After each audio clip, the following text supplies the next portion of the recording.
All right, folks, here we have a traditional stoichiometry problem. So this is one that a lot of us are still a little concerned about, and I know it is difficult. So let's look at one.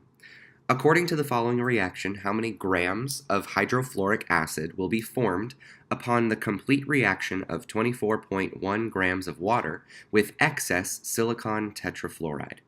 So we have a couple things here given to us from the beginning. Number one, it's telling us what we're looking for. In this case, if we read the question, according to the following reaction, how many grams? So that's the first thing that we need to take note of. We are looking for grams of hydrofluoric acid. So that is the compound that we want to focus on, will be formed upon the complete reaction of 24.1 grams of water. So that 24.1 grams is describing water with excess silicon tetrafluoride. Now, if we look at our chemical equation here, we have silicon tetrafluoride plus water as our reactants, and hydrofluoric acid plus silicon dioxide as our products. Now, our equation is not written out in a complete balanced equation. It's written in words, so that's something that we need to take care of. So if we're looking at our chemical equation, we have silicon tetrafluoride. So silicon tetrafluoride, like we did in the last one, naming the things in our equations. Silicon has the chemical equation, or the chemical formula Si.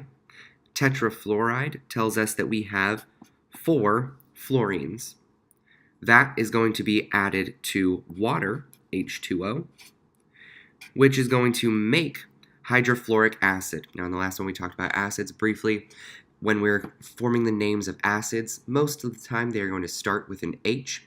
In this case, hydrofluoric acid is simply one hydrogen paired with one fluorine, because fluorine has an oxidation number of -1, whereas hydrogen has a +1. So you just need one of each. Plus silicon dioxide, which is going to give us the formula SiO2.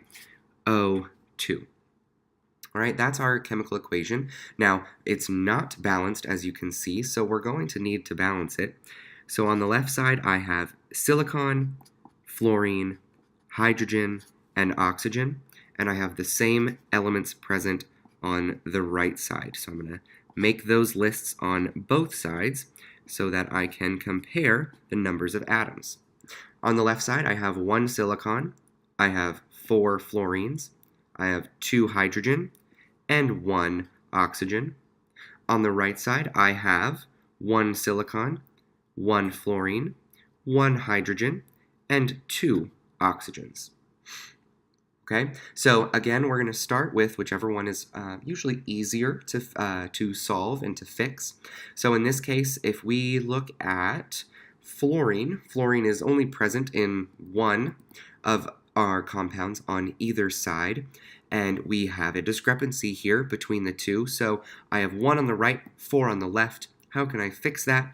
I need to quadruple my number of fluorines on the right side of my equation, so that will give me 4 fluorines. That 4 is also going to multiply our hydrogen, giving us 4 hydrogens. Okay, so that solves our fluorine problem. Our silicon problem is already solved. Our hydrogens now have a problem, as well as our oxygens.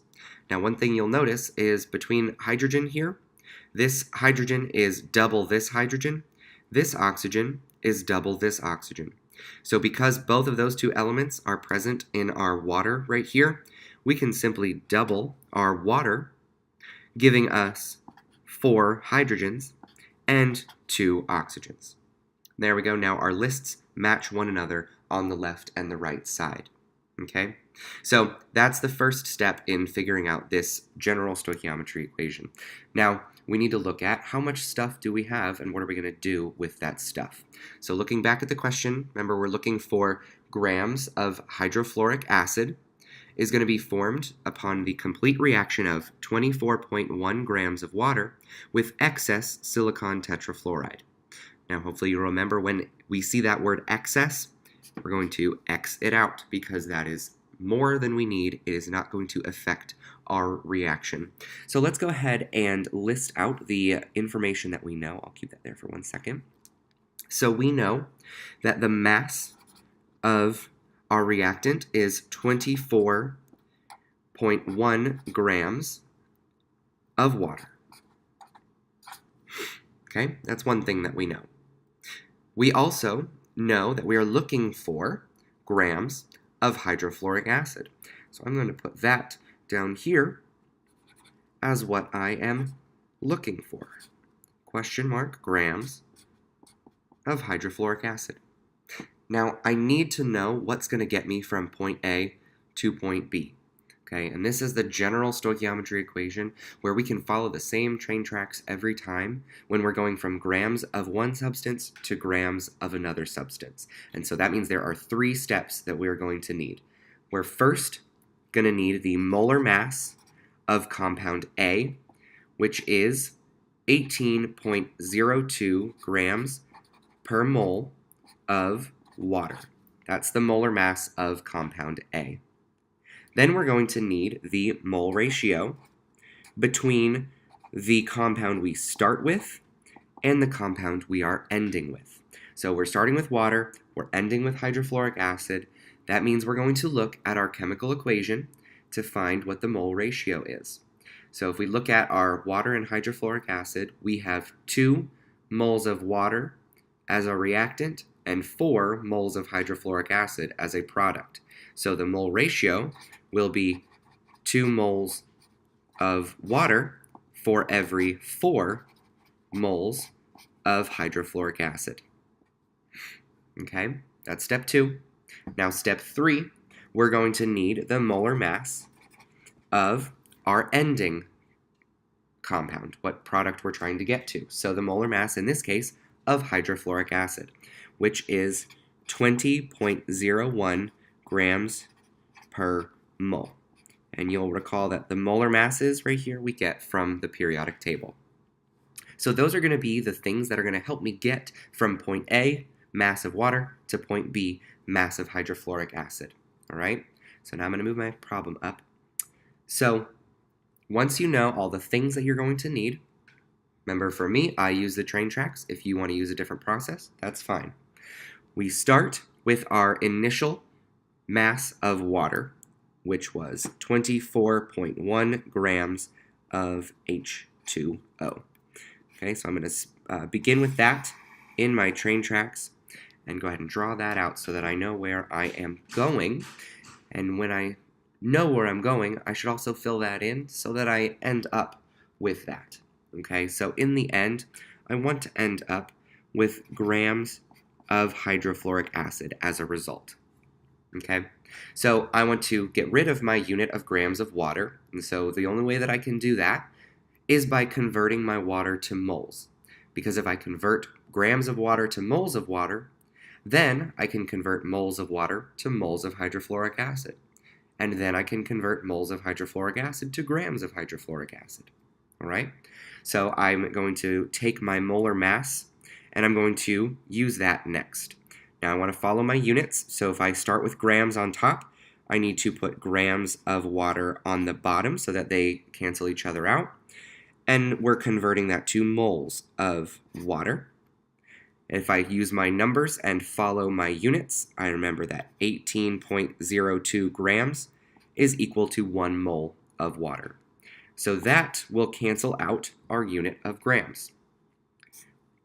Now I'm ready for the next section of my train tracks where I want to get rid of the unit of moles of water. Okay, so the thing that I need to use to do that is moles of water versus moles of hydrofluoric acid. So if I look at my mole ratio, I have 2 moles of water for every 4 moles of hydrofluoric acid. Okay, that's going to cancel out my units of moles of water. Okay, now I want to get rid of my moles of hydrofluoric acid. The only way that I can convert from moles of hydrofluoric acid to grams of hydrofluoric acid is the molar mass of hydrofluoric acid. So that's going to be the last thing that I'm going to utilize to get to my answer.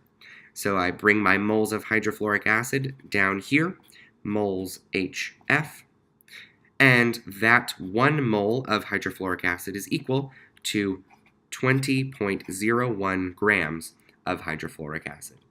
All right, that is going to cancel out my unit of moles of hydrofluoric acid, which leaves me only with grams of hydrofluoric acid left as a unit. All the other ones have been canceled out, which is what I want.